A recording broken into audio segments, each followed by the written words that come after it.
Hello दोस्तों, स्वागत है आप सबका हिंदी से इंग्लिश सीखो चैनल पर।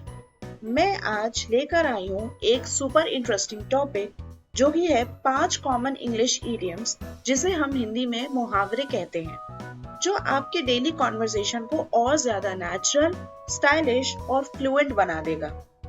कभी आपको लगा है कि आप इंग्लिश बोल रहे हो लेकिन वो थोड़ी प्लेन लगती है? एग्जैक्टली, इडियम से ही इंग्लिश एक्सप्रेसिव बनती है।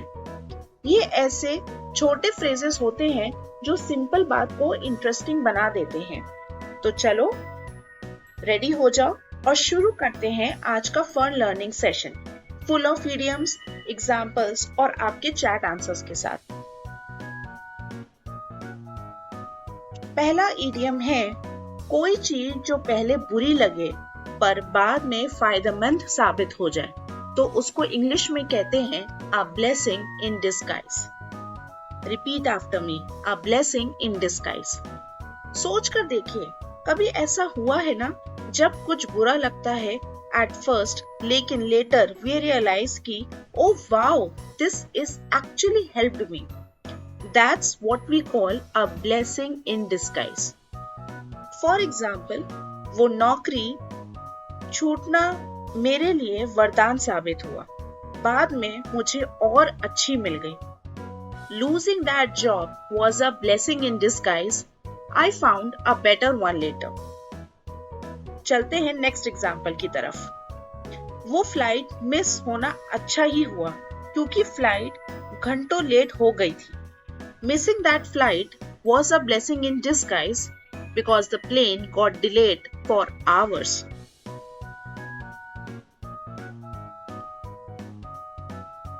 क्या आपकी लाइफ में कभी ऐसा मोमेंट आया है जो पहले बुरा लगा और बाद में अच्छा? अगर आया है तो चैट में अपने आंसर्स बताइए और अपना एक्सपीरियंसेस शेयर करें।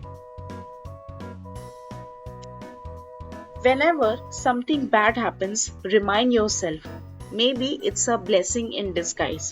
It keeps your mindset always positive. चलते हैं नेक्स्ट एग्जाम्पल की तरफ। मुद्दे पर सीधे ना आना या गोल गोल बातें करना, इस इडियम को इंग्लिश में कहते हैं बीट अराउंड द बुश। क्या कहते हैं? Beat around the bush. आपको भी नफरत होती है जब कोई डायरेक्टली बात नहीं करता, मुझे तो बहुत होती है, बस इधर उधर की बातें करता रहता है। That's what we call beating around the bush. आइए कुछ एग्जाम्पल्स देखें इस इडियम से रिलेटेड। गोल गोल मत घुमाओ, सीधी बात बताओ क्या हुआ। Stop beating around the bush and tell me what happened. Next example, जब मैं उससे उसकी प्लान पूछती हूँ तो वो हमेशा टाल देता है। He always beats around the bush when I ask about his plans. क्या आपके दोस्त या बॉस भी ऐसे ही बीट अराउंड द बुश करते हैं? अगर ऐसा है तो आंसर्स में बताइए, हमें चैट पर बताएं। नेक्स्ट टाइम जब आप किसी को डायरेक्टली बात करने को कहना चाहें, पोलाइटली बोल सकते हैं, don't beat around the bush, please come to the point. देखा, सिंपल और प्रोफेशनल लगता है ना? हमारा नेक्स्ट इडियम है जो बहुत कम होता है। क्या कोई गेस करके बता सकते हैं कि इस मुहावरे को हम इंग्लिश में क्या कहते हैं?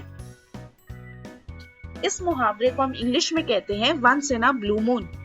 इसका मतलब होता है कोई चीज जो रेयरली होती है या कभी कभार। जैसे अगर कोई जिम सिर्फ 1 महीने में एक बार जाता है, वो once in a blue moon gym जाता है।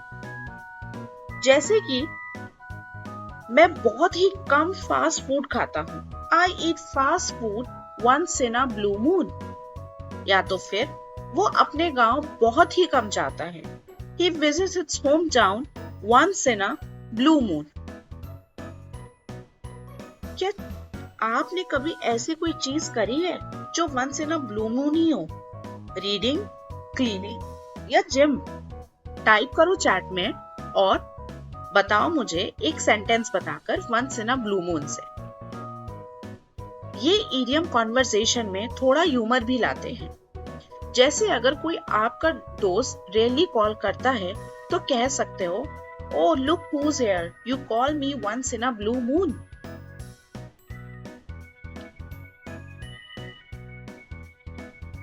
नेक्स्ट इडियम है हमारा किसी नई जगह या लोगों के बीच बातचीत की शुरुआत करना। इसको कहते हैं ब्रेक द आइस। क्या कहते हैं? Break the ice. जब हम न्यू लोगों के बीच होते हैं और थोड़ा ऑकवर्ड फील करते हैं तो कुछ बोलकर या स्माइल करके वो सिचुएशन कंफर्टेबल बनाना चाहिए।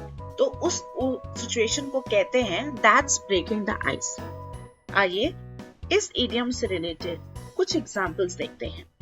पार्टी में माहौल हल्का करने के लिए मैंने एक जोक सुनाया। At the party I told a joke to break the ice. जब मैं अपनी नई टीम से मिली तो माहौल हल्का करने के लिए मैंने उनकी हॉबीज पूछी। When I met my new team, I asked about their hobbies to break the ice. आप न्यू लोगों से मिलते टाइम कैसे ब्रेक द आइस करते हो?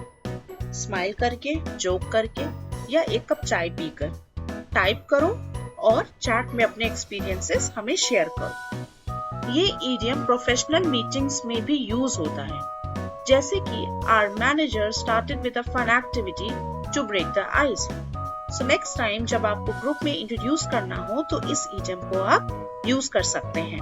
चलिए नेक्स्ट इडियम की ओर बढ़ते हैं। देर रात तक काम करना या पढ़ाई करना। इस इडियम को कहते हैं burn the midnight oil। क्या कहते हैं? burn the midnight oil। अब ये इडियम तो हम सब पे अप्लाई होता है। कभी एग्जाम टाइम में, कभी प्रोजेक्ट की डेडलाइन को खत्म करने में, जब हम रात भर जगते हैं काम करने के लिए। That's burning the midnight oil। आइए इस इडियम से रिलेटेड जुड़े एग्जांपल्स को देखते हैं। वो अपनी परीक्षा की तैयारी के लिए रात भर पढ़ रही थी। She was burning the midnight oil to prepare for her exams। हमें प्रोजेक्ट समय पर पूरा करने के लिए देर रात तक काम करना पड़ा। We had to burn the midnight oil to finish the project on time। Okay, tell me honestly, किस-किसने कल रात तक स्टडी या काम किया? टाइप करो yes ma'am and burning the midnight oil। ये इडियम मोटिवेशन के लिए भी परफेक्ट है। अगर कोई हार्ड वर्क कर रहा है, you can say you are really burning the midnight oil, keep it up।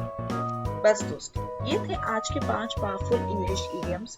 अगर आप इन्हें अपने डेली सेंटेंसेस में यूज करोगे तो आपकी इंग्लिश सुनने में कॉन्फिडेंट, स्टाइलिश और नेचुरल लगेगी। तो एक क्विक रिकैप करते हैं। पहला था a blessing in disguise, second है beat around the bush, third है once in a blue moon, fourth है break the ice and fifth है बर्न द मिडनाइट ऑयल।